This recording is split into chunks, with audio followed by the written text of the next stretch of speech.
Hello বন্ধুরা, আজ আমি রিভিউ করব 2025 সালের অন্যতম আলোচিত হিন্দি ঐতিহাসিক মুভি থাবাকে নিয়ে।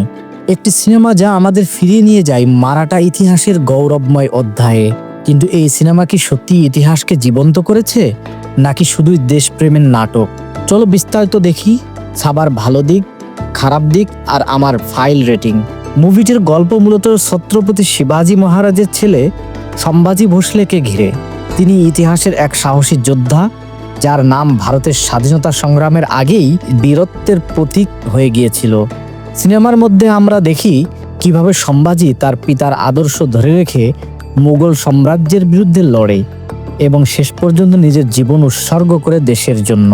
বিশাল যুদ্ধ দৃশ্য, ঐতিহাসিক দুর্গ ও মারাঠা সেনাবাহিনীর পোশাক সবকিছু দৃষ্টিনন্দন। ড্রোন শট ও ব্যাকগ্রাউন্ড কালার গ্রেডিং অসাধারণ, বিশেষ করে সূর্যাস্ত ও যুদ্ধের দৃশ্যে।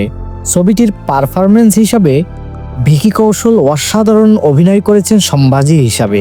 তার চোখের দৃষ্টি, সংলাপের দৃঢ়তা ও যুদ্ধক্ষেত্রের আবেগ খুবই বাস্তব লেগেছে।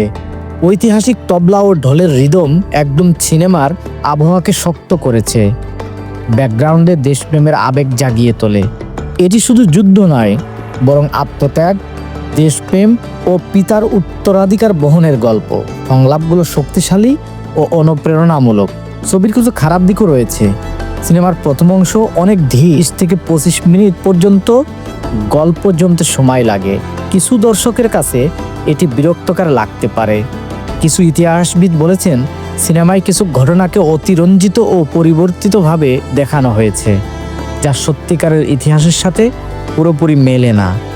গল্পের নারী চরিত্র খুবই কম, তাই আবেগের ভারসাম্য কিছুটা কমে গেছে। কয়েকটি সংলাপ বা দৃশ্যে অতিরিক্ত দেশপ্রেমিক আবহ কিছু দর্শকের কাছে নাটকীয় মনে হয়েছে। আমি এই ছবির রেটিং হিসাবে 10-এর মধ্যে 8.5 দিব।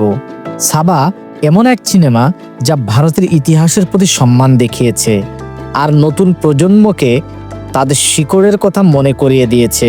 সিনেমার কিছু দুর্বলতা থাকলেও এর আবেগ, ভিজুয়াল আর পারফরমেন্স আপনাকে নাড়িয়ে দেবে। আপনি যদি ইতিহাস ভিত্তিক মুভি পছন্দ করেন, তাহলে ছাবা অবশ্যই দেখা উচিত। আপনার মতামত জানান, এই মুভির কোন অংশটা আপনাকে সবচেয়ে বেশি ছুঁয়ে গেছে। সিনেমিক্স টককে সাবস্ক্রাইব করুন, লাইক, শেয়ার, কমেন্ট করে পাশে থাকুন।